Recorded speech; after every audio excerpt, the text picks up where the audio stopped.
Welcome, my dear literature enthusiasts. I am so grateful you've chosen to spend a little time with me today, diving not just into the world of cinema, but into the folds of storytelling, myth, and meaning. Before we get started, if you enjoy thoughtful explorations like this, I'd love for you to like this video and subscribe, though not out of obligation, but simply because it helps this small community of curious, reflective film lovers grow. What you're about to hear isn't a conventional review. Think of it instead as a kind of intellectual journey, a deeply theoretical, critical exploration that speaks more to the mind of someone who loves novels, poetry, and philosophical musings than to someone searching for a list of pros and cons. Consider this an invitation to look at a film through the lens of literature and memory, where characters are metaphors, and plot points unfold like passages in a novel. I first watched this particular film when I was in my early 20s, at a time when I was struggling with questions of identity and the role of legacy in my life. The story of a man who simultaneously saves the world while wrestling with his own fragile mortality struck me in ways I didn't expect. I remember leaving the theater with the distinct sensation that I'd been given a mirror, one that reflected not only a superhero's glossy armor but also my own restless questions about what it means to live with conviction while knowing life is finite. That contradiction, between dazzling spectacle and fragile humanity, is why this film has lingered with me longer than most. At its heart, the story feels like the second act of a personal diary written in fire and light. It's not simply about a man in a suit of steel. It's about a man learning that the very thing that gives him power is also slowly killing him. The chest piece, glowing like a miniature sun embedded in flesh, becomes a symbol of paradox. Invention as salvation, invention as curse. That motif, to me, resonates deeply with the classic tragedies of literature, characters whose gifts are also their undoing, like Prometheus chained for bringing fire to humankind, or Faust bartering knowledge at the expense of his soul. The film captures that duality with a kind of operatic flair, though always draped in the sparkling banter of modern Hollywood. The overview itself is simple enough to describe. A man of wealth, brilliance, and bravado now faces the aftershocks of his revelation to the world. He has declared himself both savior and weapon, but public adoration quickly gives way to public suspicion, political pressure, and personal decay. Enemies rise, not just from beyond but from within his own legacy. A rival industrialist schemes to outshine him, while a vengeful inventor emerges with a weapon born of the same technological bloodline. And in the midst of this external storm, the protagonist is poisoning himself from the inside, his very heart tethered to a technology that slowly erodes his flesh. There's something undeniably Shakespearean about the tension here. Think of King Lear, losing his grip on authority as younger rivals circle. Or Hamlet, burdened by the weight of mortality and the temptation of inaction. Our armored figure inhabits both roles at once, brash and commanding, yet trembling at the thought of death's approach. His playboy arrogance is now tempered with moments of haunting vulnerability, as though the mask of iron cannot quite conceal the frailty of the man beneath. The plot, in its broad strokes, unfolds like a chess game where every move seems designed to force our hero into a corner. The government, eager to seize his creations, pressures him in public hearings. His rival, with unlimited resources and a poisonous smile, conspires to seize power by seducing the very institutions that once propped him up. And somewhere across the globe, a gaunt figure with a burning grudge forges his own weapon of light and lightning, stepping out of the shadows to challenge the man who stole his father's legacy. These threads weave together into a story that constantly presses against its hero, asking him to prove not just his strength, but his soul. But the film never gives us the comfort of a clear solution. Every triumph comes entangled with compromise, every victory tastes of ash. Even in its most thrilling sequences, the whiplash crackle of energy in a racing arena, the desperate aerial battles where armor meets fury, there's an undercurrent of melancholy. I can still remember sitting in the darkened theater, gripped not just by the spectacle but by the fragility I sensed beneath it. It reminded me of reading Camus for the first time, that tension between grandeur and futility, between the absurd hero's defiance and the inevitability of death. There are moments, too, where the story drifts into quieter, more intimate spaces. A strained conversation between father and son, even across the gulf of time and memory, becomes a meditation on legacy. I remember reflecting on my own father at that point, his voice still sharp in my memory, his lessons sometimes harsh but always driven by a love I didn't recognize until years later. That's the beauty of cinema. It lets you project your own life onto the screen, turning a billionaire genius's struggles into something achingly personal. And then there's the question of trust. Friends become strained allies, colleagues reveal unexpected depths, and new characters enter the stage with sly ambiguity. You find yourself wondering, who among these faces is truly friend, who foe, and who merely plays their part in a larger web of power? For me, that ambiguity felt familiar, echoing the uncertainty of adulthood itself. When you're young, you want to believe every ally is true, every mentor is wise. But as the years pass, you begin to recognize the shades of gray in people, their motives tangled with pride, fear, ambition, or love. This film doesn't shy away from that messiness. As for the twists, I'll tread lightly, though they've been part of popular culture for years now. What struck me most wasn't the revelations themselves, but the emotional current beneath them. The betrayals sting not because they're unexpected, but because they feel inevitable. And the redemptions, when they arrive, are tinged with imperfection, reminding us that no alliance, no friendship, no love is without its scars. That truth resonates with me deeply, because it mirrors how I've come to understand my own relationships over time. There are no flawless victories in life, only messy, hard-earned moments of connection, stitched together with patience and forgiveness. I think that's what I cherish most about this story.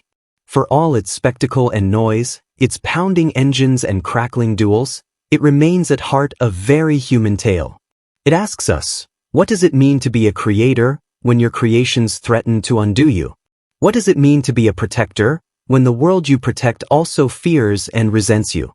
And perhaps most haunting of all, does it mean to face your mortality, not in the abstract, but in the intimate, daily knowledge that the very thing keeping you alive is also killing you? When I reflect on it now, years after that first viewing, I see the story less as an action blockbuster and more as a kind of modern myth, draped in steel and neon. It's a tale about Prometheus with a whiskey glass in hand, about Oedipus rewritten with a boardroom and a press conference. It's a story about the inescapable paradox of being human, the way our brilliance can betray us, the way our legacies slip beyond our control, the way our mortality shapes even our greatest triumphs. I suppose that's why I keep returning to it in memory.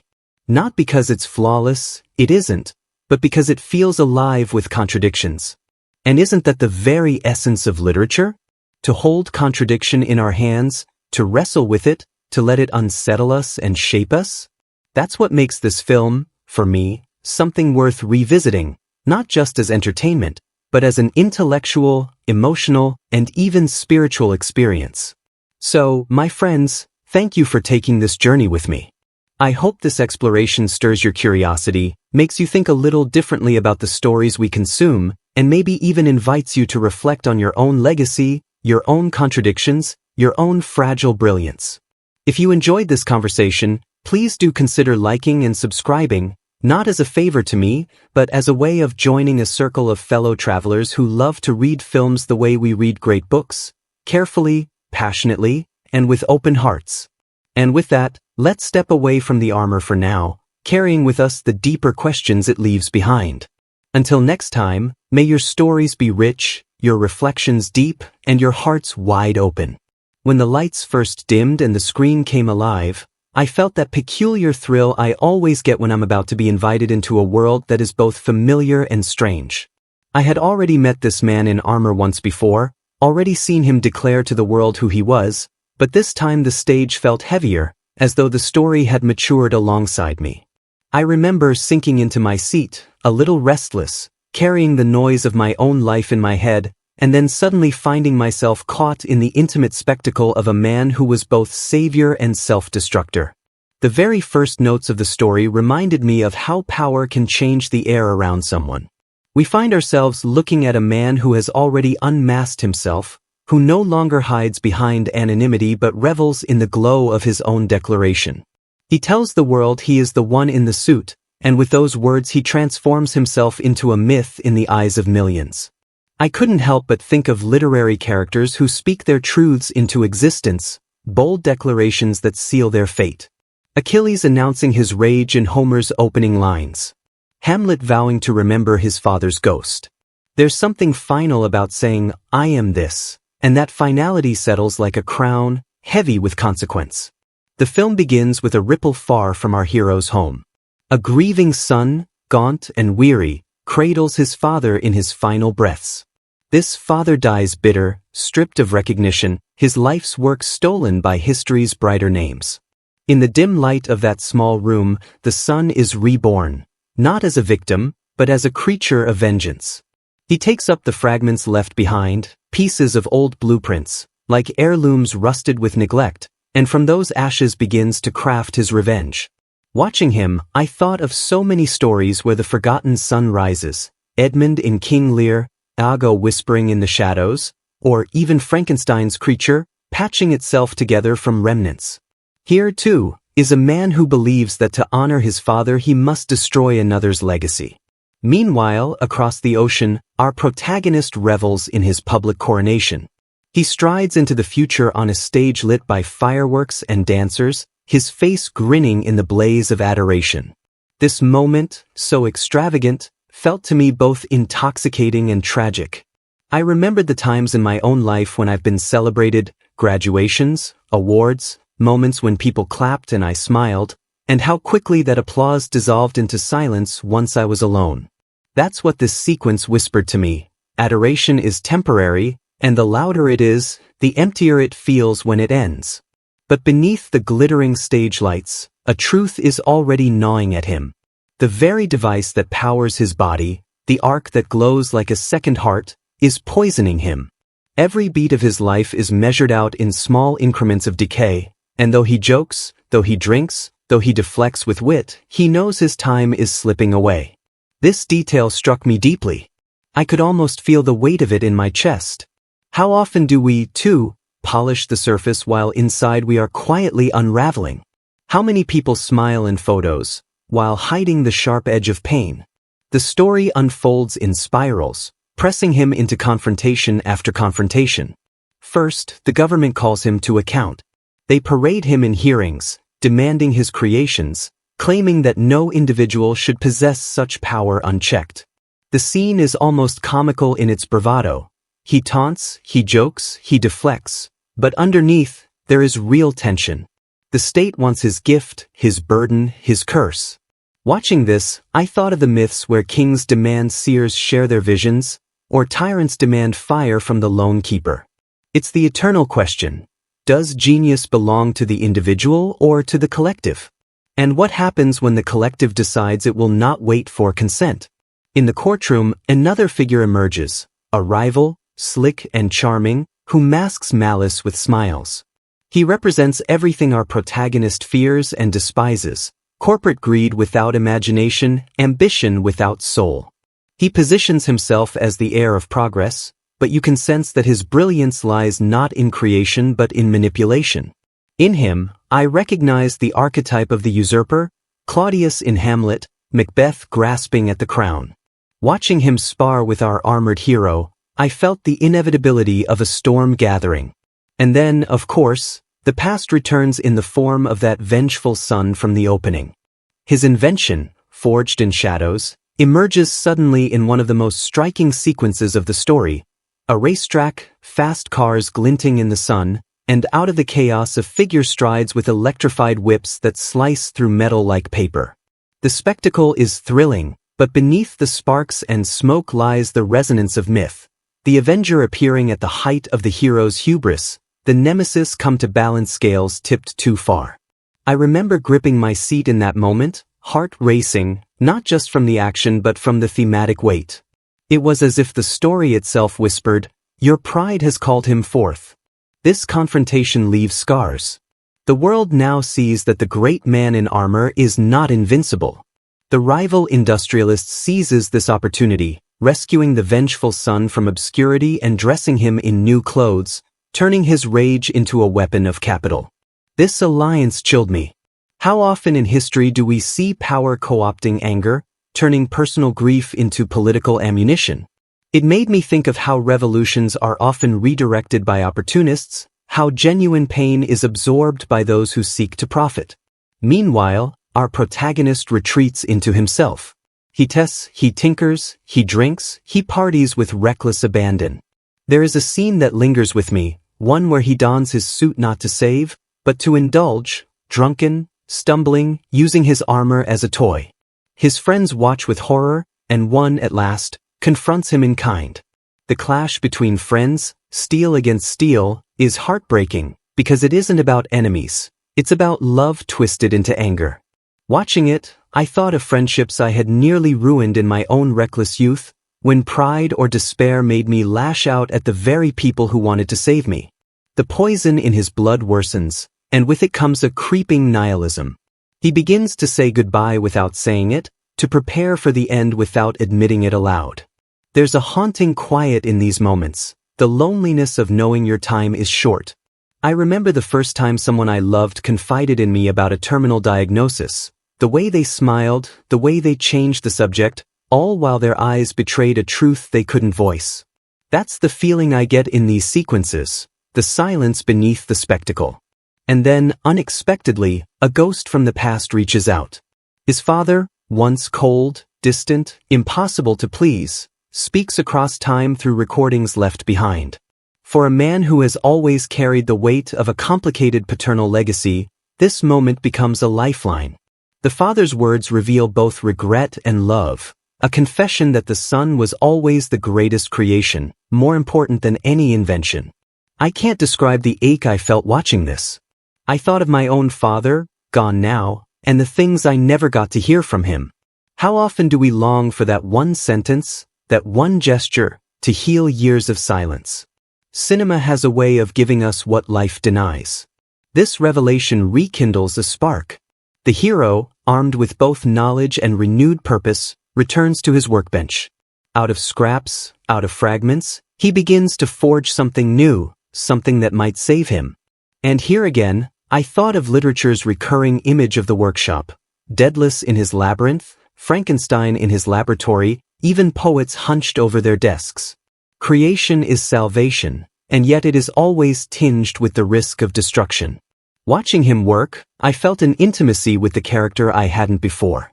His genius was not just spectacle, it was survival, desperation turned into invention.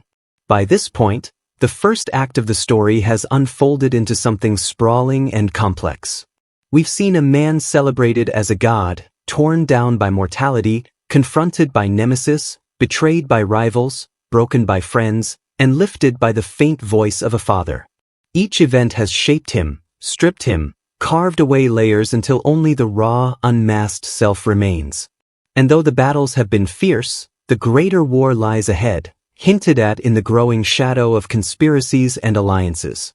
When I look back on this first stretch of the narrative, what lingers with me isn't the explosions or the fights, though they are dazzling in their craft.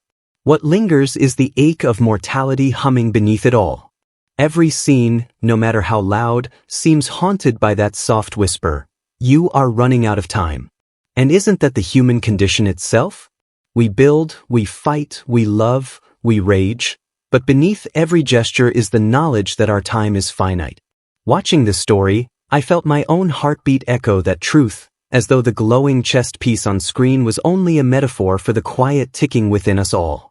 And so, as the dust settles from these early storms, I find myself leaning forward, knowing more trials are to come. The rival grows bolder, the vengeful son sharpens his claws, the government presses harder, and the hero himself walks the thin line between triumph and collapse.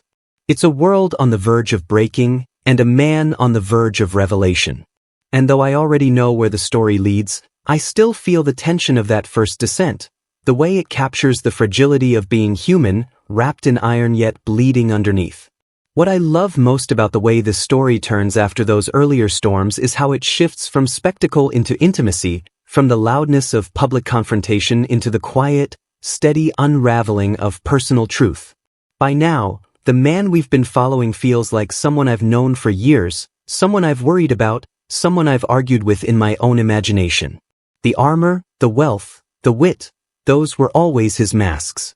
But now, stripped by mortality, stripped by betrayal, we begin to see the man himself. One of the first moments that lingers with me from this stage of the tale is the deepening rift between him and those closest to him. His relationships, already strained, now hang by fragile threads. The woman who has long been his anchor finds herself both drawn to and exhausted by him. There's a certain heartbreak in watching someone who loves you begin to doubt not your strength, but your stability. I've been on both sides of that divide, the one spiraling, the one watching someone spiral, and I can say with certainty that both positions ache in equal measure.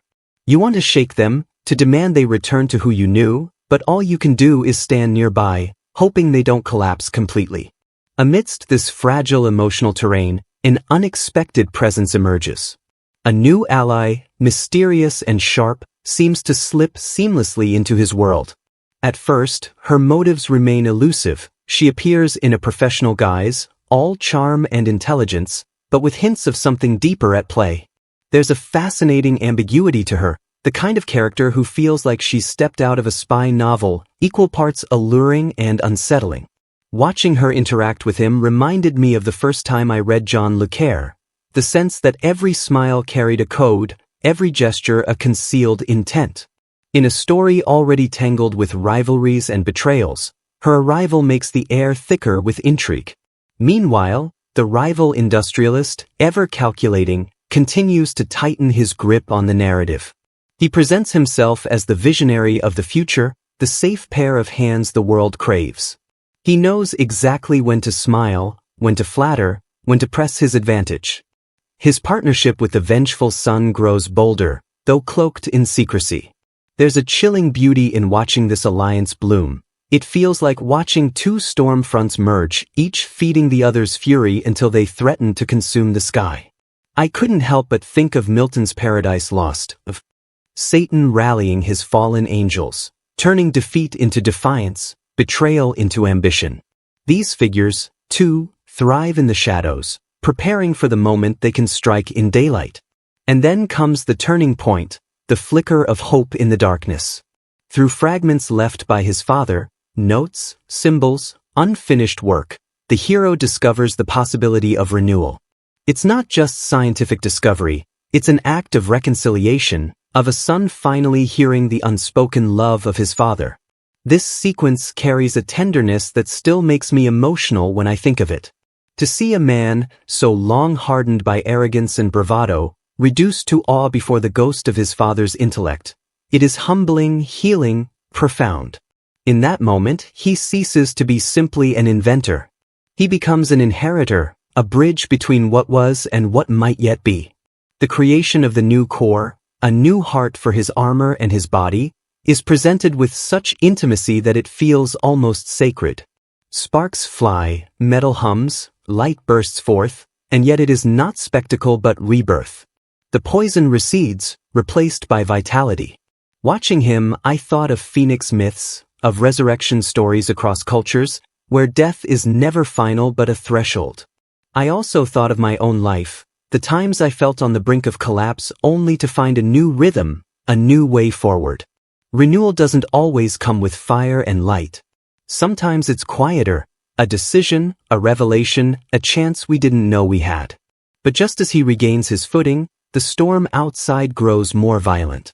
His rival unveils his partnership with military and corporate power, flooding the world with replicas of the very technology our hero once believed was uniquely his. These machines, paraded as protectors, are hollow imitations, soulless, clumsy, and dangerous. Watching this, I felt a shiver of recognition. Isn't that the fate of every visionary? To see their work distorted, commercialized, stripped of its soul by those who cannot create but only consume? It reminded me of Mary Shelley's Frankenstein, where the act of creation escapes its maker's control, except here the monster is not a single being but an army, sanctioned and smiling. The vengeful son, meanwhile, plays his hand more boldly. No longer the forgotten shadow, he manipulates systems and machinery with frightening precision. His whips crackle with fury, His designs infest the very drones meant to represent progress. What fascinates me about him is not his rage, it's his calm. He never screams, never theatrically rages, he simmers. There's something deeply unsettling about that kind of villainy. It reminds me of Shakespeare's Iago, whose malice is all the more terrifying because it's calculated, patient, deliberate. This is not madness. This is purpose sharpened into a blade. The story builds toward its inevitable crescendo with breathtaking speed. Our hero, now reborn, returns not as a broken man but as one who has faced death and chosen life. His relationships, once fractured, begin to mend, not perfectly, but with honesty. The woman who once doubted him sees in his eyes the shift, the humility that was absent before. The friend who once fought him recognizes that beneath the arrogance lies someone capable of trust and redemption. Even the mysterious new ally reveals herself more clearly, her true affiliations finally emerging in a way that reframes earlier conversations. It's as though every thread that once frayed now knots itself together, preparing for the final weave. And then, the climax. The rival unveils his army of drones, shining in uniform, a grotesque parody of heroism. The air is electric with anticipation, the crowd dazzled by the spectacle. But beneath the surface, wires have already been cut and rewired, control already seized by the vengeful sun. What was meant to be a display of power becomes a cage, a battlefield, a trap. I still remember the sinking feeling in my stomach the first time I watched this unfold. It's that literary moment when the trapdoor opens beneath the characters, when all the pride and planning collapse into chaos. The battle that follows is, on its surface, a symphony of explosions, metal clashing against metal, skies filled with fire. But beneath the noise lies something more intimate, the test of trust. Our hero cannot face this alone. He must rely on his estranged friend, the one who once fought him, to fight beside him. Together, they carve a path through the chaos, steel side by side, like knights reborn for one last stand. The spectacle is dazzling, yes, but what makes it powerful is the reconciliation beneath it, the reminder that even the strongest fall without allies, that no hero is truly solitary. And then, as if the storm could not rage harder, the vengeful sun arrives in his final form. His armor, his whips, his rage, all refined, all sharpened for this confrontation. The duel is fierce, brutal, breathtaking. Watching it, I felt the echoes of epics, Hector and Achilles beneath Troy's walls, Beowulf and the dragon in the final blaze. It is not just man against man. It is legacy against legacy, grief against pride, the sins of fathers clashing in the bodies of sons. The resolution, when it comes, is both violent and quiet. The enemy falls, the drones collapse, the storm subsides. Fire fades into smoke, and in the stillness that follows, what remains is not triumph but recognition. Our hero, though victorious, does not bask in glory. Instead, he turns toward those who matter, toward the woman who has always anchored him, toward the friends who have stood by him, toward the faint hope of something gentler than war. For me, this ending was not about the defeat of an enemy. It was about the reclamation of humanity. What lingers most, though, is the sense of fragility. Yes, he has survived. Yes, he has won. But mortality has not disappeared. The paradox remains. The gift that sustains him is still his burden. The world still demands, still questions, still fears. Nothing is resolved in the sense of fairy tale closure. And that, to me, is what makes it so compelling. It feels true. Life rarely gives us perfect endings. Victories are temporary, love is fragile, peace is fleeting. And yet, in the midst of imperfection, there is beauty. When I left the theater after seeing it for the first time, I remember walking into the night air feeling both exhilarated and strangely quiet. The explosions, the duels, the spectacle, they thrilled me.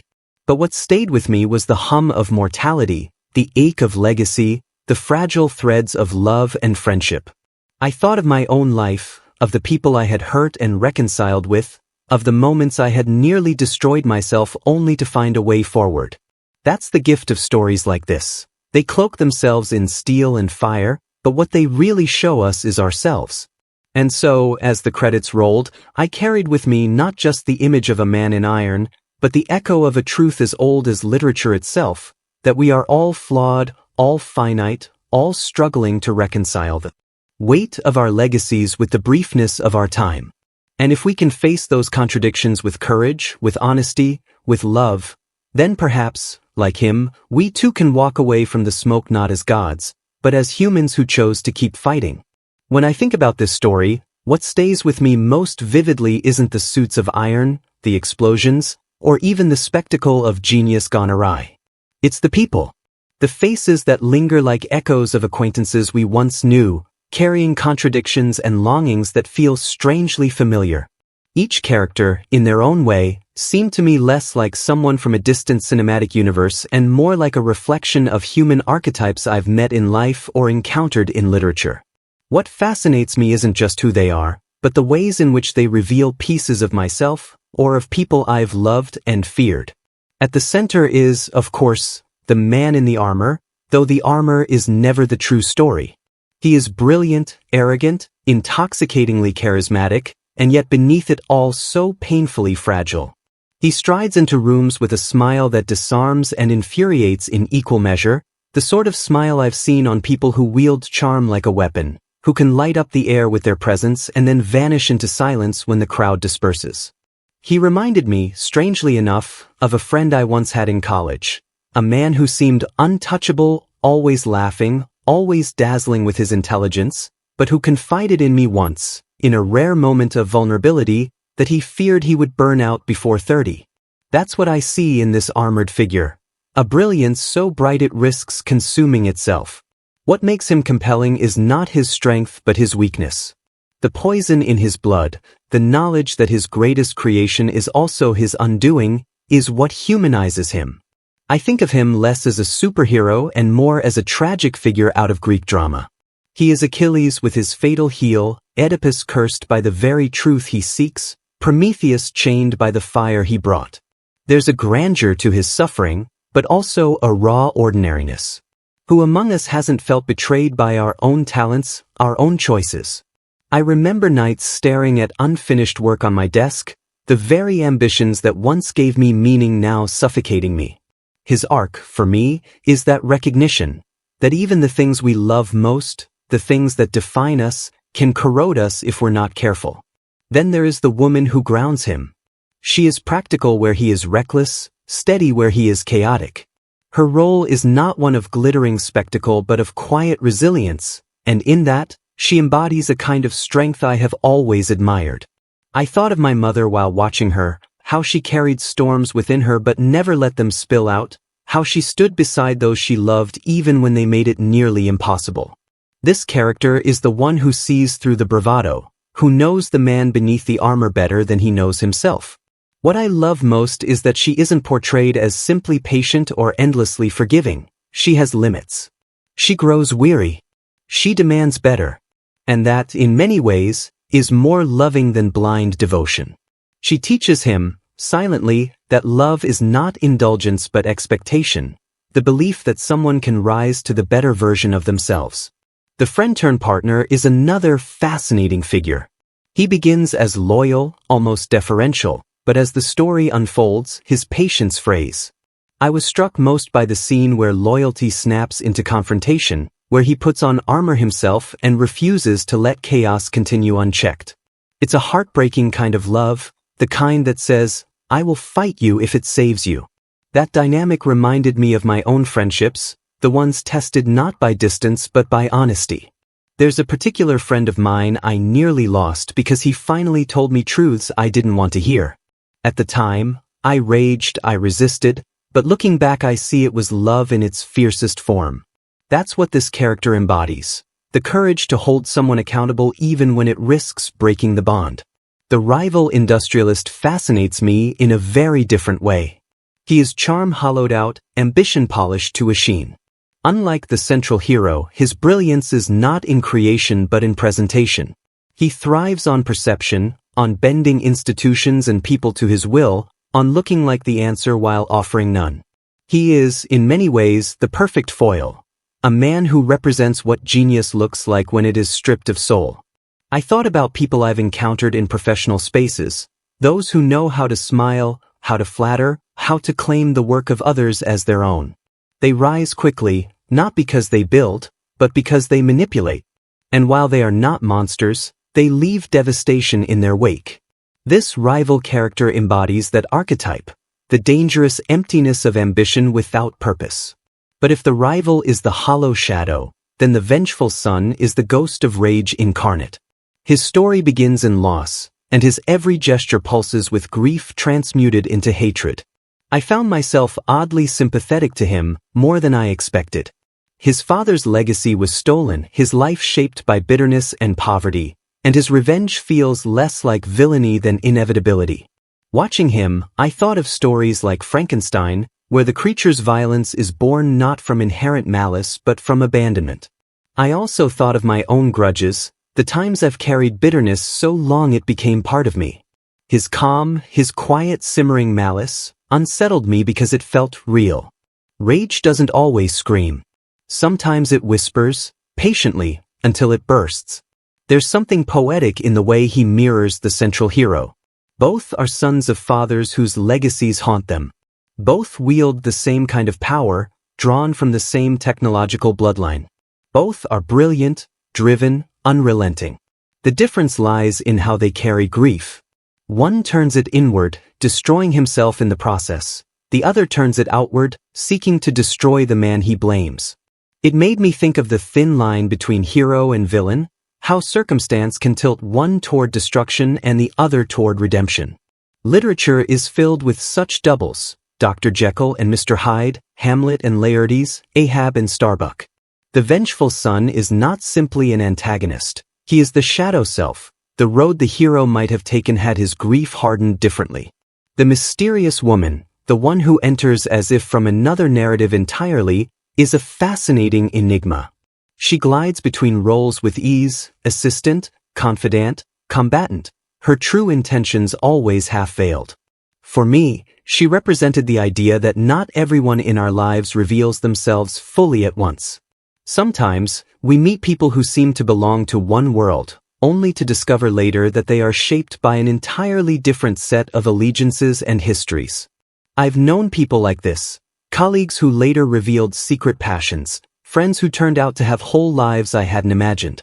This character, in her shifting roles, reminded me of how little we truly know others, how much mystery hums beneath the surface of even those we think we understand. Even the father, though absent in life, looms large as a character.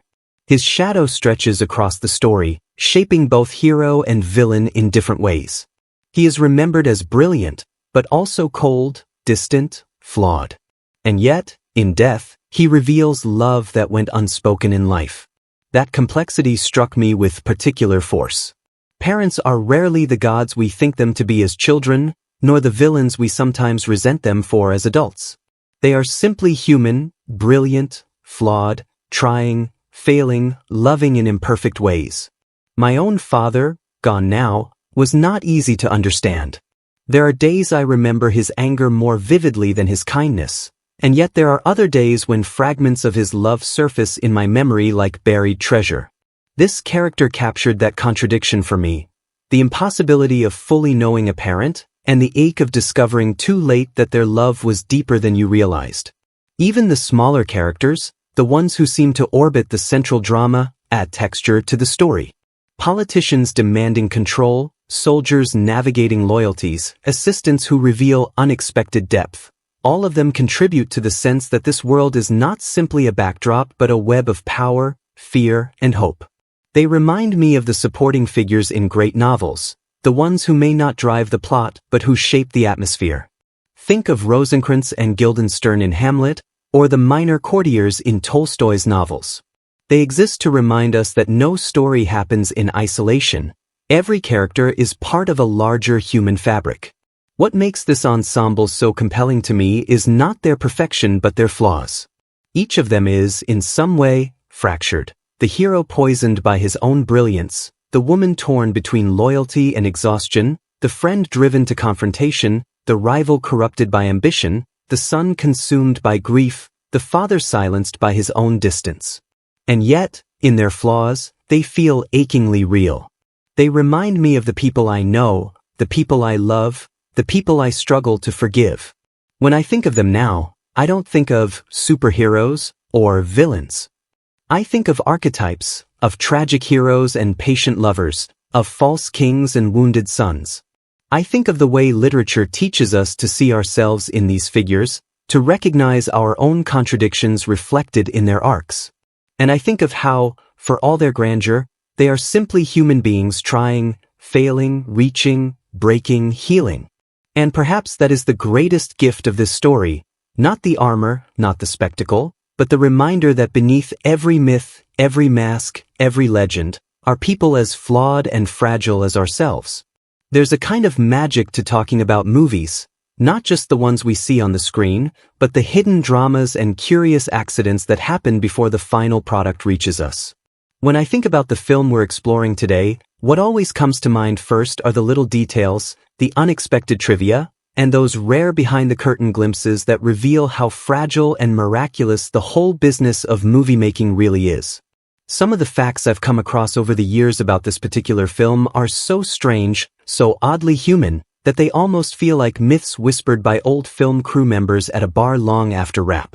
One of the strangest starting points is the idea that, in another timeline, Tony Stark might not have been Robert Downey Jr. at all. He might have been Tom Cruise. That image alone feels almost impossible to imagine now. Cruise was once attached to a very different version of the story, back when Marvel didn't even hold the rights securely and studios weren't sure what to do with a billionaire in a flying suit. But history pivoted as it often does, and Downey stepped in. To me, that's less of a casting decision and more like fate. If you've ever thought about how fragile your own path feels, one small change and you'd be somewhere else entirely, then this little anecdote resonates. The entire cultural shape of superhero films might have looked utterly different if fate had gone the other way. Once the film we know actually began production, things didn't exactly smooth out. In fact, the behind-the-scenes story is almost more chaotic than the on-screen explosions. They filmed in California, in places as ordinary as high school campuses and as majestic as Edwards Air Force Base. Even the glittering Monaco Grand Prix sequence wasn't filmed in glamorous Monte Carlo, but on soundstages in California.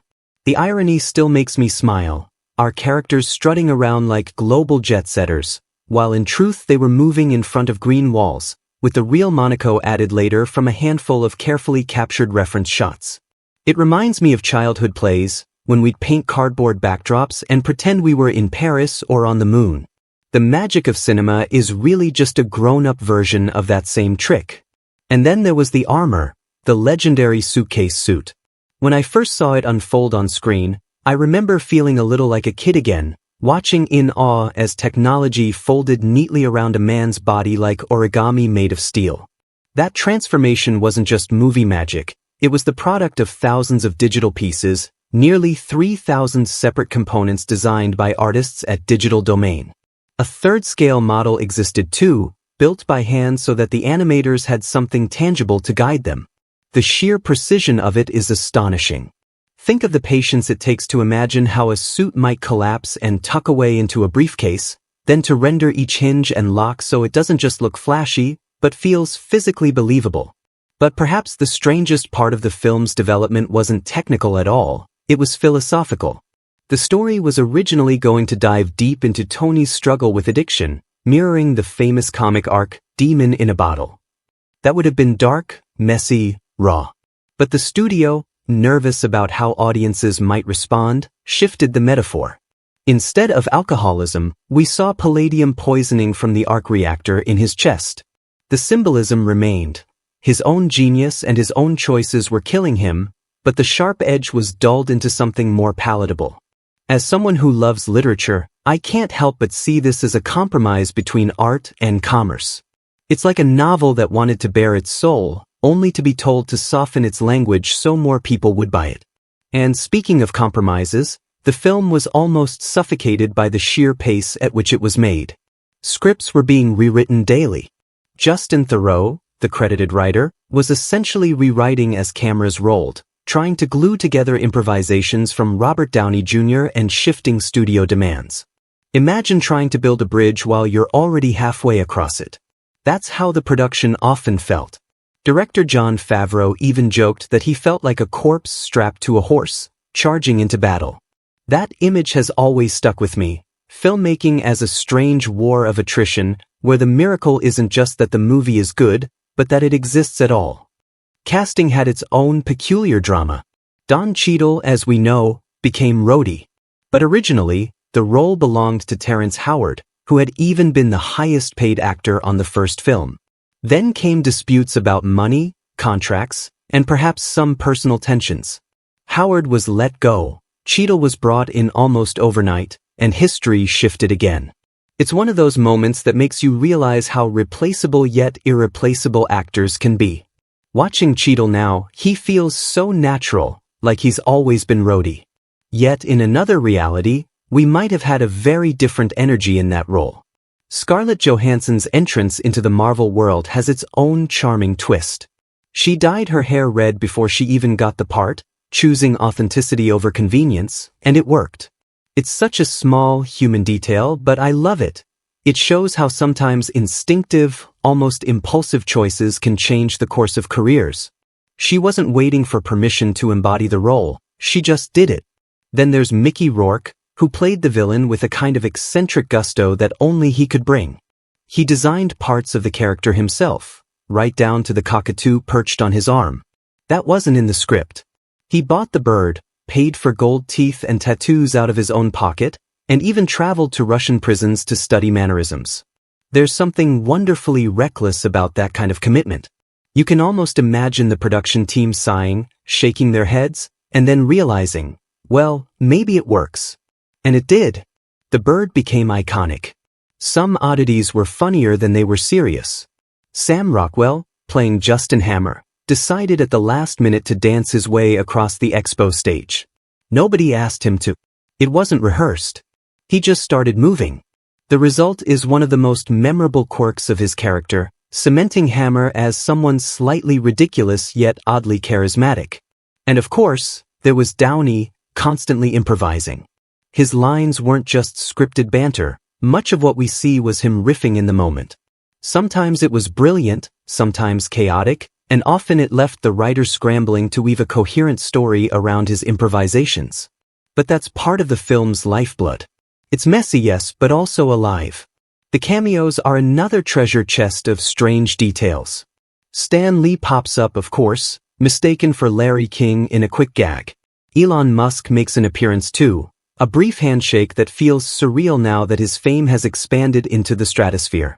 When I rewatch that moment, I can't help but chuckle, seeing Musk as just a tech enthusiast cameoing in a superhero movie, rather than the cultural lightning rod he's become. And then there's one detail that fans love to talk about. The little boy at the expo wearing an Iron Man mask, standing up bravely to a drone. Later, it was revealed that this boy was meant to be none other than young Peter Parker. Whether you believe it was retroactive continuity or a secret plan from the start doesn't really matter. It's a delightful thought. That tiny background moment blossomed into a myth that binds characters together across films and years, like hidden threads in an old quilt. Even smaller details whisper their own stories. One of the kids at the expo was played by Jon Favreau's own son. The photos of a young Tony Stark and Ivan Vanko that appear in the film weren't staged for the movie, they were real photos of Robert Downey Jr. and Mickey Rourke from the 1980s, dug out of archives to ground the story in something authentic.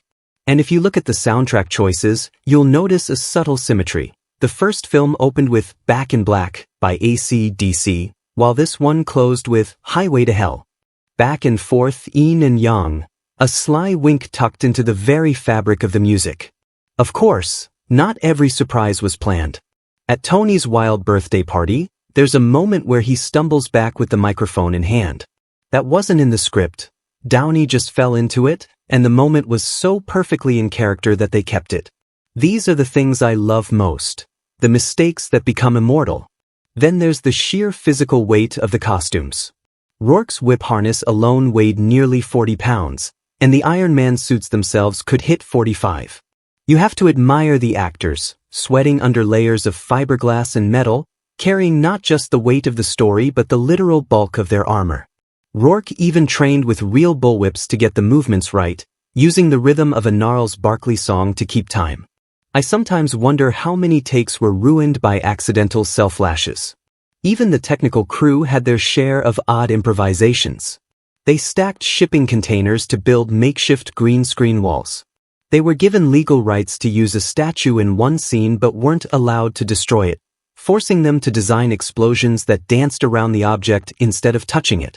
These kinds of constraints often shape movies in invisible ways, bending the story to the limits of practicality.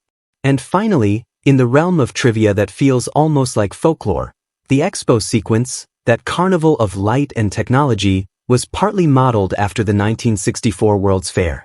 That explains why it feels simultaneously futuristic and nostalgic, like something plucked from a dream of progress that never quite came true. When I step back from all these odd facts, I see more than just trivia. I see a tapestry of human effort, compromise, accident, and ingenuity.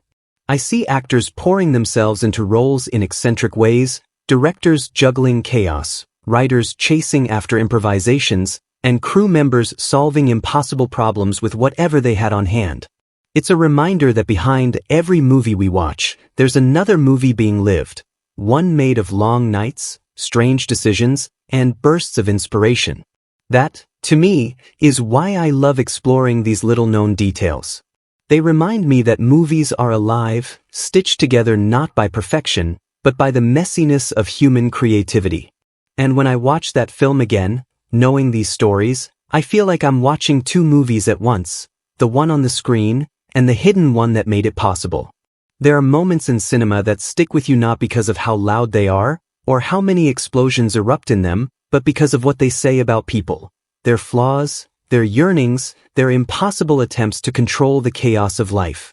Whenever I revisit this film, find myself sinking into the details of its events not only as spectacle but as parables, as stories within the story that carry meanings far beyond what they seem at first glance. To me, the greatest joy isn't just watching the movie unfold but pausing, reflecting, peeling back layers like pages in a novel. Every fight, every smirk, every failure of Tony Stark feels like a mirror reflecting not just a character, but an aspect of ourselves. One of the earliest events that really demands our attention is Tony's revelation of his identity. If the first film closed with that bombshell, this one begins in the shadow of it. That's not just a plot device, it's a radical choice in storytelling. Superhero stories usually hinge on secrecy, on the burden of wearing a mask. But here, the mask is gone before the journey even starts. The result is that everything becomes public, performative, theatrical. When Tony steps out and the world already knows who he is, we're thrown into a strange inversion. He isn't hiding, he's overexposed. And in that way, the film is as much about what it means to be known as it is about being powerful. This single decision sets off a cascade of consequences. The government suddenly wants his suits, the public demands his heroism, rivals circle like sharks. But more importantly, Tony himself begins to unravel beneath the weight of exposure. I remember watching that and thinking, isn't this the paradox of fame in our own lives in smaller ways? The more visible we become, whether in our careers, our relationships, even on social media, the more fragile and vulnerable we can feel. We may crave recognition, but recognition devours privacy, and privacy is often what keeps us whole. Then comes that Senate hearing, which might seem at first like political filler, but to me is one of the film's sharpest, most biting moments. Tony, swaggering in his suit, facing politicians who demand control of his creation. It's comedy, yes, but it's also allegory. What is a hero if not a weapon that governments wish to possess? What is genius if not a resource to be regulated? The courtroom transforms into a philosophical battleground. One man against the machinery of power, claiming autonomy over his inventions, his body, his identity. Watching it, I thought about how many artists and thinkers through history faced similar battles. Galileo silenced for his discoveries, writers censored for their words, inventors stripped of their rights. The scene is playful on the surface, but underneath it echoes with centuries of conflict between individual vision and collective authority. But the film doesn't linger in philosophy too long before shifting gears to sheer spectacle, the Monaco racetrack. Now, as a set piece, it's breathtaking. Fast cars, glittering wealth, the ultimate playground for someone like Tony. Yet, beneath that glamour lies something more. It's here that Ivan Vanko emerges, dragging his electrified whips across the asphalt, slicing through luxury as though to mock everything Tony stands for. I find this moment brilliant because it isn't just about good versus evil. It's about class, resentment, legacy. Ivan's whips aren't just weapons. They're symbols of vengeance wielded by someone who feels robbed by history. He's tearing through a world of privilege to expose the fragility beneath. And in doing so, he forces Tony to confront a truth. The Stark legacy isn't universally admired. For every person who cheers him, there's another who despises him. That's where the film begins to sting. Legacy isn't just about what you create, but about who suffers in the shadows of your creation. Watching that racetrack battle, I couldn't help but think of how every empire, every dynasty, every invention has both beneficiaries and casualties. One person's genius often builds on another's pain. The whips striking across the track are like history itself, lashing at the hubris of men who believe they stand alone at the top. The emotional heart, though, comes from something less explosive and far more intimate: Tony's poisoning. To me, this thread is where the movie truly becomes literature. The palladium in his chest, seeping into his blood, slowly killing him. It's an illness, yes, but it's also metaphor. The very thing that saved him, the invention that defines him, is now his slow undoing. Isn't that the way so many of our strengths work? Our brilliance can isolate us, our passion can consume us, our drive can exhaust us. Watching Tony wrestle with the creeping veins on his skin, I felt a pang of recognition. How often do we chase something so hard, only to find that it's eating us alive from within? His response to this crisis is deeply human and deeply flawed. He retreats into bravado. He throws a reckless birthday party, drowning in alcohol and ego, pretending the end isn't near. That scene is chaotic, funny, even a little embarrassing. But it's also heartbreaking. It's the portrait of a man refusing to admit he's dying, refusing to ask for help. And in that stubbornness, I see not just Tony Stark but all of us, clinging to pride when we most need vulnerability. Then there's Rhodey, stepping into the suit for the first time. The birthday party fight between friends is one of the strangest, most emotionally raw events in the whole film. On the surface, it's just two armored men smashing each other through walls. But emotionally, it's a rupture, a friendship splintering under the weight of pride, fear, and betrayal. Rhodey puts on the suit not just to stop Tony, but to remind him that power without accountability isn't freedom, it's danger. Watching them clash, I didn't see two superheroes. I saw two friends in the middle of a devastating argument, where every punch is a word they'll regret later. It made me think of friendships in my own life. Moments when love and loyalty clashed with frustration, when the people closest to me had to stand against me for my own good. And in the shadows of these human dramas, the political machinery churns on. Justin Hammer, that oily, grinning rival, becomes both comic relief and cautionary tale. He wants to be Tony Stark but lacks the genius, so he clings to imitation, manipulation, shortcuts. In some ways, he's more dangerous than Ivan because he represents the banal greed of corporations, eager to replicate innovation, but only for profit, never for meaning. His partnership with Ivan is like a pact between envy and resentment, and together they create monstrosities that reflect the darker side of progress. But what fascinates me most is how the film pivots toward resolution, not just with bigger fights, but with revelations of the past. Howard Stark's message to his son, hidden in old film reels, is one of the quietest yet most powerful moments. It's a father reaching across time, offering not just love but unfinished work. The discovery of the new element, born from Howard's vision and Tony's desperation, feels like a metaphor for reconciliation. It isn't just science. It's legacy reimagined. It's Tony realizing that his father wasn't cold or neglectful, but forward-thinking in ways he couldn't understand as a child. That realization reshapes him, giving him both the strength and humility to move forward. The climax at the expo could easily have been just another explosion-filled battle. And yet, beneath the noise, there's something elegantly thematic happening. The drones, Hammer's knockoff creations, are the embodiment of soulless imitation. They move without heart, without autonomy.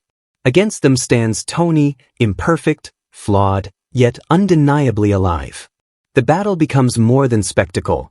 It becomes a contrast between authenticity and imitation, between vision and mimicry. Even Ivan's final confrontation carries a certain poetry. His suit, monstrous and menacing, is weighed down not just by wires and metal but by bitterness. When he falls, it isn't just a villain being defeated, it's resentment consuming itself. That, to me, is why his end feels inevitable. Hatred can burn bright, but it cannot sustain itself. By the time the dust settles, what lingers isn't the explosions, but the relationships. Rhodey and Tony, battered but reconciled. Pepper, exasperated yet loyal, anchoring Tony to humanity. Nick Fury, teasing larger worlds and deeper responsibilities.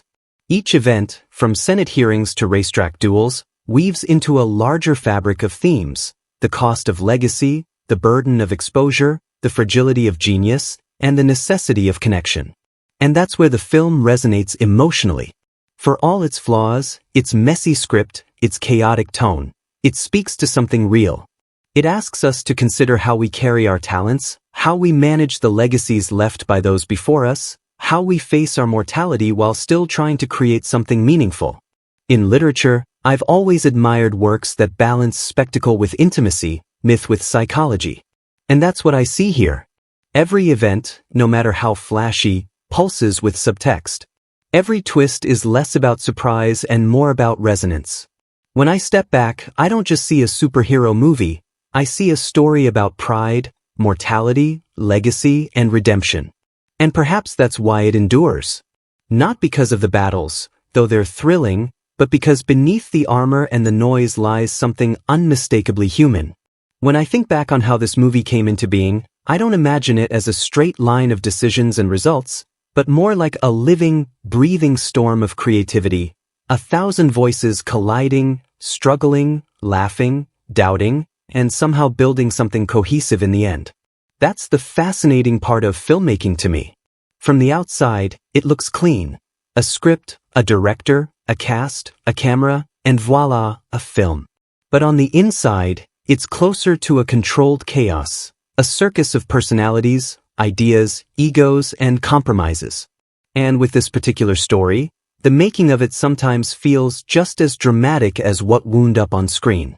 One of the earliest and strangest truths about its production is how rushed it was. The first film had been such an unexpected phenomenon that the studio wanted lightning to strike again quickly. Imagine that, a cultural explosion you didn't quite expect, and before you've even caught your breath, you're told to do it again, bigger, louder, sharper. It reminds me of how a writer might stumble into sudden acclaim with a debut novel, only to face the crushing deadline of a follow-up that must somehow match or exceed the magic. That sense of pressure hovered over the set, and you can almost feel it in the film itself, that push and pull between freedom and constraint, artistry and deadline. Jon Favreau, the director, often spoke about how improvisation was once again central to the process. In fact, many scenes didn't begin with a polished script at all, but with broad outlines and actors encouraged to play, to riff, to find the beats in real time. Robert Downey Jr. thrived in that environment. He was like jazz, chaotic, unpredictable, brilliant. He would throw lines, shift the rhythm, sometimes derail an entire scene with an unexpected flourish, and then everyone else would scramble to keep up. Gwyneth Paltrow, more grounded, more precise, often acted like an anchor against his whirl of energy. Watching them together wasn't just acting, it was two styles of creativity clashing and harmonizing at once. There's a story I love about the Senate hearing sequence, one of the most memorable talkie moments in the film. Many of the exchanges, particularly Tony's cheeky retorts, weren't in the script at all. Downey riffed them in the moment, and the reactions you see, some amused, some irritated, were half real. Even Garry Shandling, who played Senator Stern, leaned into that improvisational chaos, delivering insults that weren't written down anywhere. In a sense, that whole scene plays like a stage play that's half rehearsal, half performance, and the energy that came out of that looseness gave it life. But filmmaking is rarely all fun and spontaneity. Sometimes it's technical madness. The Monaco racetrack sequence, for instance, looks effortless on screen, but behind the curtain it was an ordeal of logistics. The production didn't just use Monaco, they had to negotiate, plan around the actual Grand Prix, and build part of the set in a parking lot in Los Angeles to stitch seamlessly into the real racing footage. The whips slicing through cars weren't just CGI, real cars were cut and staged to give a tactile authenticity. I remember reading how Mickey Rourke, who played Ivan, insisted on doing as much as he could physically, walking shirtless on that sun-scorched asphalt with those massive harnesses weighing him down. He brought a kind of theatrical seriousness to it, talking about how he studied Russian prison tattoos to make his character more authentic. It's almost funny, here's a blockbuster superhero movie, but one of its actors is delving into anthropology and sociology to give depth to a villain who, on paper, could have just been a cartoon. And Mickey Rourke himself became one of the great curiosities of this production. He didn't want to play a one-dimensional bad guy. He asked for a parrot, of all things, to keep by his side, as a sort of living quirk, a symbol of Ivan's oddness and humanity. The crew humored him, not entirely sure whether it was brilliant or ridiculous, and somehow that bird became a small but unforgettable part of the character. That, to me, is the strange alchemy of filmmaking. What seems eccentric or indulgent on set can sometimes etch itself into memory on screen. Then there's the matter of the suits. One of the most fascinating aspects of this series has always been the balance between practical and digital effects. By the time of this film, digital rendering had leapt forward dramatically, but Favreau and his crew still insisted on building real, physical suits whenever possible. You'd have actors sweating inside heavy metal frames for hours, while writer might stumble into sudden acclaim with a debut novel, only to face the crushing deadline of a follow-up that must somehow match or exceed the magic. That sense of pressure hovered over the set, and you can almost feel it in the film itself, that push and pull between freedom and constraint, artistry and deadline. Jon Favreau, the director, often spoke about how improvisation was once again central to the process. In fact, many scenes didn't begin with a polished script at all, but with broad outlines and actors encouraged to play, to riff, to find the beats in real time. Robert Downey Jr. thrived in that environment. He was like jazz, chaotic, unpredictable, brilliant. He would throw lines, shift the rhythm, sometimes derail an entire scene with an unexpected flourish, and then everyone else would scramble to keep up. Gwyneth Paltrow, more grounded, more precise, often acted like an anchor against his whirl of energy. Watching them together wasn't just acting. It was two styles of creativity clashing and harmonizing at once. There's a story I love about the Senate hearing sequence, one of the most memorable talkie moments in the film. Many of the exchanges, particularly Tony's cheeky retorts, weren't in the script at all. Downey riffed them in the moment, and the reactions you see, some amused, some irritated, were half real. Even Gary Shandling, who played Senator Stern, leaned into that improvisational chaos, delivering insults that weren't written down anywhere. In a sense, that whole scene plays like a stage play that's half rehearsal, half performance, and the energy that came out of that looseness gave it life. But filmmaking is rarely all fun and spontaneity. Sometimes it's technical madness. The Monaco racetrack sequence, for instance, looks effortless on screen, but behind the curtain it was an ordeal of logistics. The production didn't just use Monaco, they had to negotiate, plan around the actual Grand Prix, and build part of the set in a parking lot in Los Angeles to stitch seamlessly into the real racing footage. The whips slicing through cars weren't just CGI, real cars were cut and staged to give a tactile authenticity. I remember reading how Mickey Rourke, who played Ivan, insisted on doing as much as he could physically, walking shirtless on that sun-scorched asphalt with those massive harnesses weighing him down. He brought a kind of theatrical seriousness to it, talking about how he studied Russian prison tattoos to make his character more authentic. It's almost funny, here's a blockbuster superhero movie, but one of its actors is delving into anthropology and sociology to give depth to a villain who, on paper, could have just been a cartoon. And Mickey Rourke himself became one of the great curiosities of this production. He didn't want to play a one-dimensional bad guy. He asked for a parrot, of all things, to keep by his side, as a sort of living quirk, a symbol of Ivan's oddness and humanity. The crew humored him, not entirely sure whether it was brilliant or ridiculous, and somehow that bird became a small but unforgettable part of the character. That, to me, is the strange alchemy of filmmaking. What seems eccentric or indulgent on set can sometimes etch itself into memory on screen. Then there's the matter of the suits. One of the most fascinating aspects of this series has always been the balance between practical and digital effects. By the time of this film, digital rendering had leapt forward dramatically, but Favreau and his crew still insisted on building real, physical suits whenever possible. You'd have actors sweating inside heavy metal frames for hours. Wow. Take, for instance, the sleek Malibu mansion perched on that cliffside.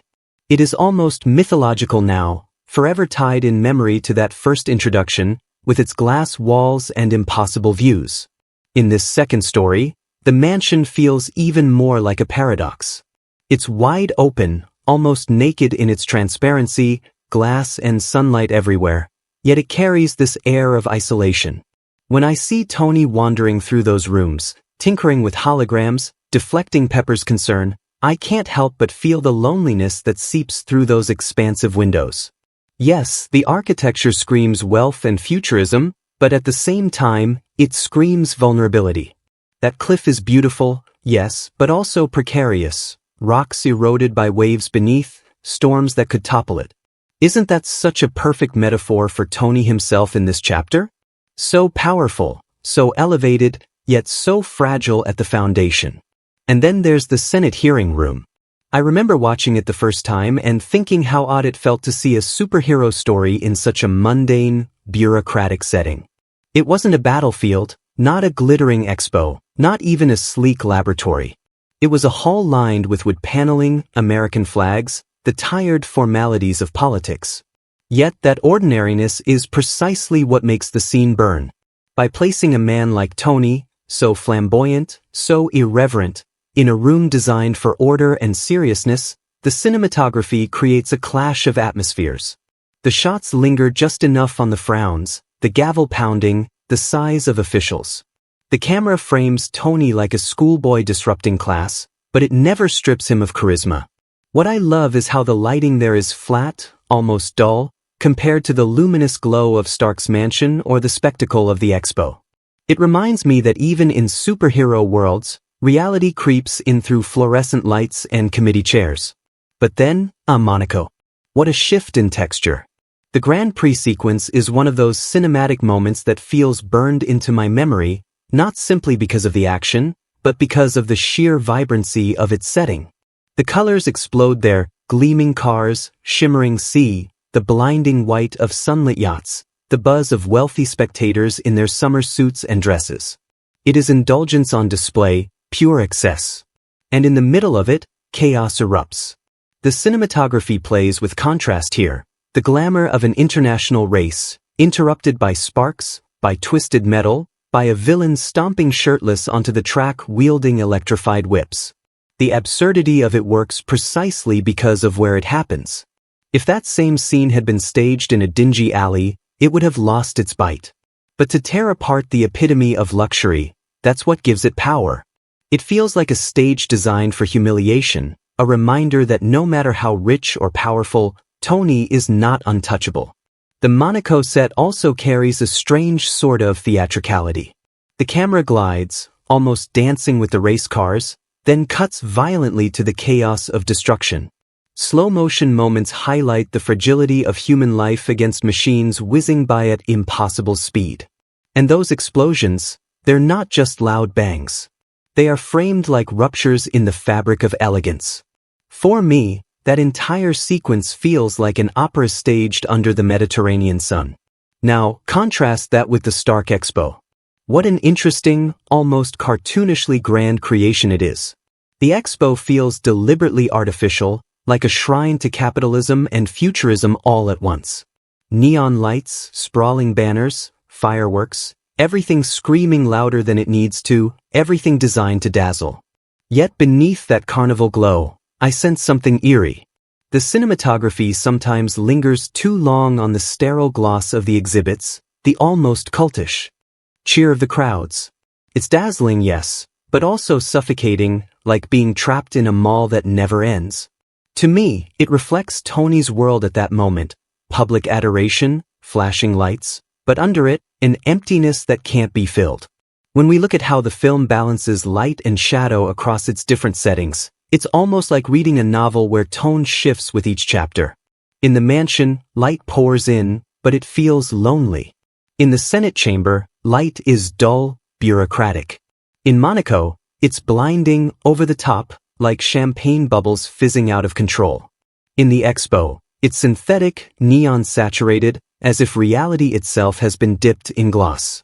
Each place has a mood, and cinematography treats those moods not as accidents, but as silent narrators. One of the strangest and most fascinating settings is Hammer's hangar, those workshops where Justin Hammer shows off his creations, or rather, his failures. Compared to Stark's sleek, holographic labs, Hammer's space feels industrial, clumsy, heavy with metal and grease.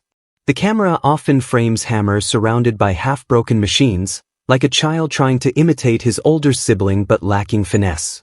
Even the lighting there is different. Harsher, colder, unforgiving.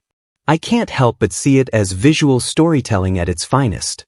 Without saying a word, the set tells us everything about Hammer. His desperation, his inferiority, his hunger to outshine but inability to reach that polish. Then there's Ivan's hidden workshop. Oh, how grimy it feels. Dark corners, flickering lights, scraps of metal, chalkboard scribbles. It's the anti-Stark lab. What I love most is how the cinematography lingers on his hands. The grease, the scars, the meticulous assembly of whips and drones. It feels tactile. You can almost smell the burnt wires and oil. It's intimate, in a grotesque way. This isn't the clean futurism of Stark Industries. It's raw, desperate creation, born out of vengeance rather than innovation. And in that cramped, shadowy space, the camera makes Ivan look larger than life, his tattoos illuminated just enough to remind us of the life that shaped him. One of my favorite cinematic choices throughout the film is how reflections are used. Mirrors, glass panels, shining metal, they pop up constantly, sometimes subtly, sometimes overtly. To me, reflections here aren't just visual tricks, they're thematic. Tony reflects on himself, literally and figuratively. His image bounces back at him in glass walls, in his own machinery, in the eyes of his imitators.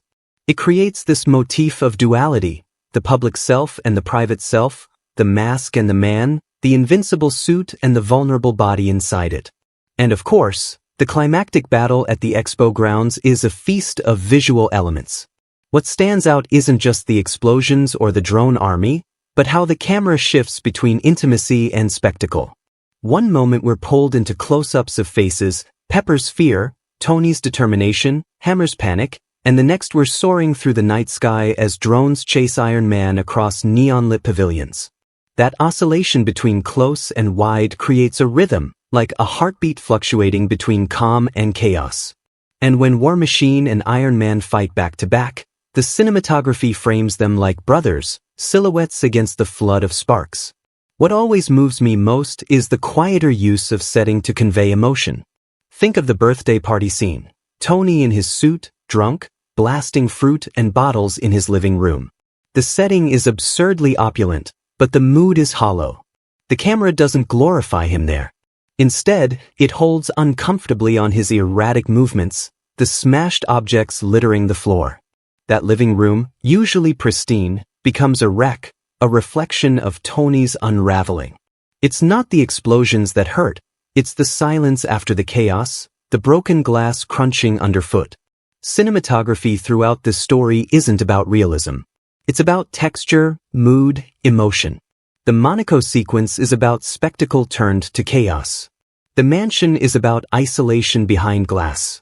The Senate is about irreverence colliding with authority. The Expo is about false brightness. Ivan's workshop is about shadows and scars. Hammer's hangar is about hollow imitation. Each place doesn't just house action, it embodies theme.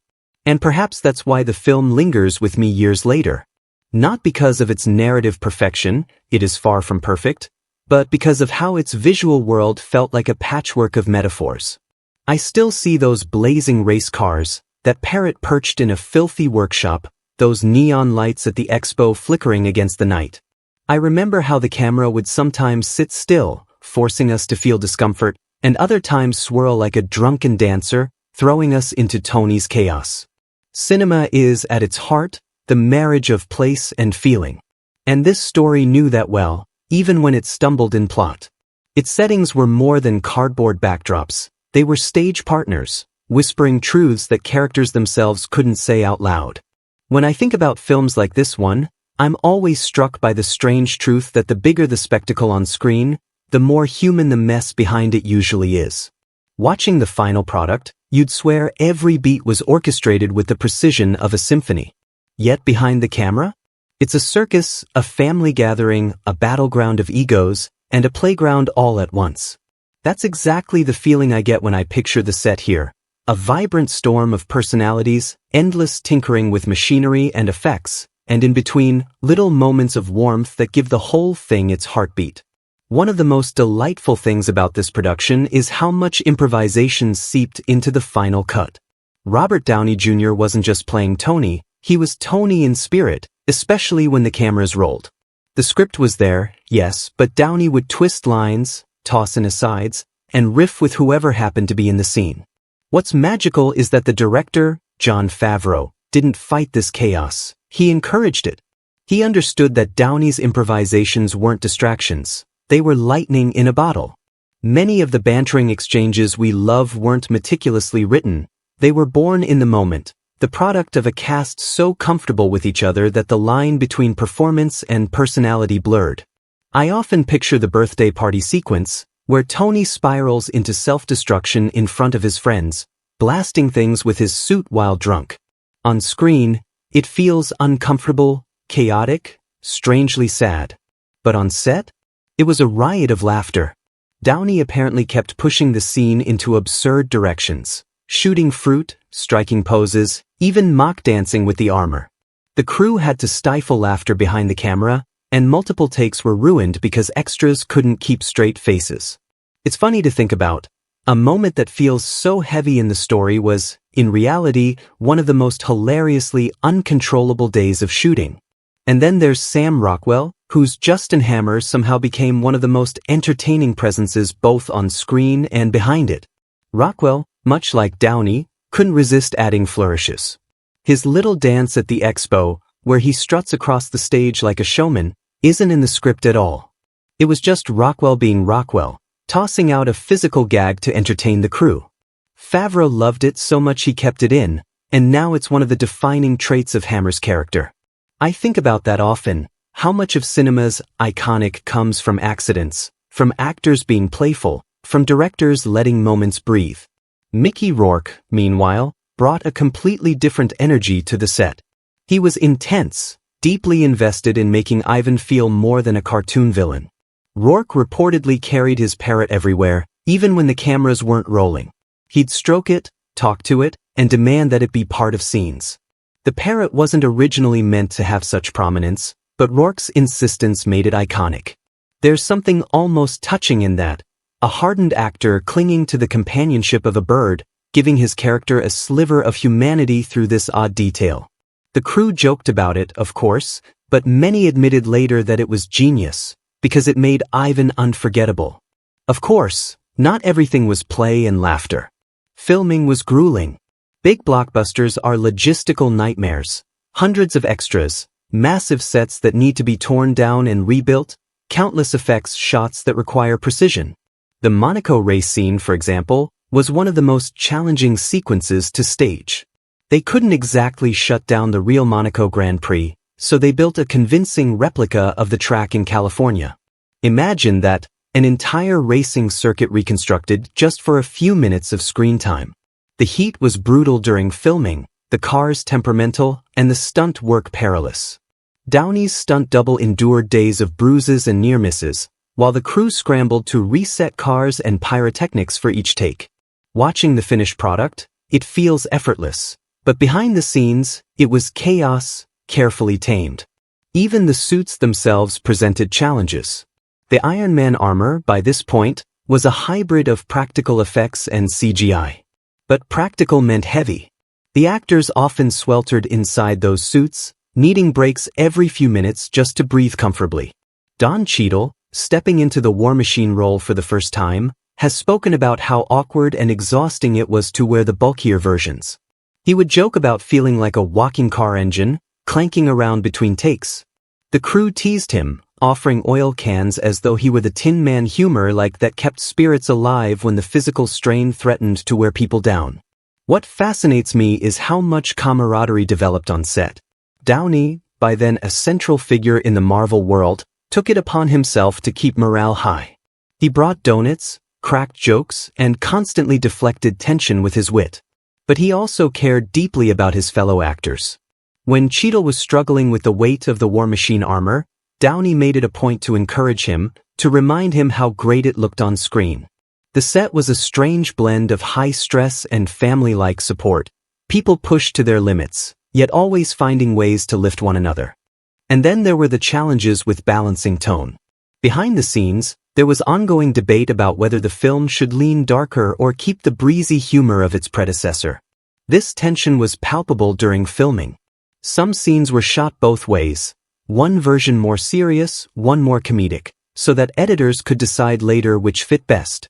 That meant actors had to play emotional whiplash, switching between tones take after take. It wasn't easy, and it sometimes left people frustrated. Yet it also produced a strange energy, a sense that everyone was experimenting, throwing possibilities into the air and seeing what stuck.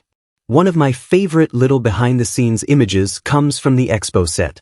Between takes, when the massive stage lights dimmed, the place reportedly felt like a carnival after hours. Half empty, a little eerie. Extras would wander, eating snacks, while Rockwell practiced silly dances alone on the stage. Crew members would nap in folding chairs under giant neon banners. There's something oddly poetic about that. This grand spectacle, designed to awe millions, reduced in off hours to something so ordinary and human. Technical hurdles abounded, too. The drones that Hammer unveils were partly practical models, hulking, awkward robots that looked impressive but barely moved. They were so stiff, in fact, that scenes had to be carefully staged to avoid revealing their clunkiness. The crew laughed about it constantly. These supposed cutting-edge machines were more like refrigerators on legs. CGI would eventually bring them to life, but in the moment, actors had to imagine danger while staring at immobile props. It required faith, trust, and a lot of suspension of disbelief. Sometimes the most unexpected difficulties came from the simplest details. For example, Mickey Rourke's tattoos had to be applied daily, a painstaking process that took hours. He'd sit in a chair at dawn, grumbling good-naturedly while makeup artists painted his skin. The parrot, too, was unpredictable. It would squawk at random moments, fly off its perch, even nip at crew members. Yet rather than curse the chaos, the crew leaned into it, treating the bird as a cast member in its own right. It became a mascot of sorts, temperamental, noisy, but beloved. What strikes me, looking back on all this, is how human the entire process was. We often imagine film sets as polished, professional machines. But really, they're messy, imperfect, full of laughter, frustration, accidents, and joy. They're families thrown together for a few months, living in each other's pockets, navigating egos and exhaustion, and somehow producing something cohesive at the end. And in the case of this film, those behind-the-scenes quirks, the improvisations, the accidents, the parrot, the malfunctioning drones, aren't just trivia. They shaped the final product. They gave it texture, humanity, and personality. They remind us that cinema, for all its spectacle, is made by people, flawed, funny, stubborn, creative people, who pour themselves into it, feathered mascots and all.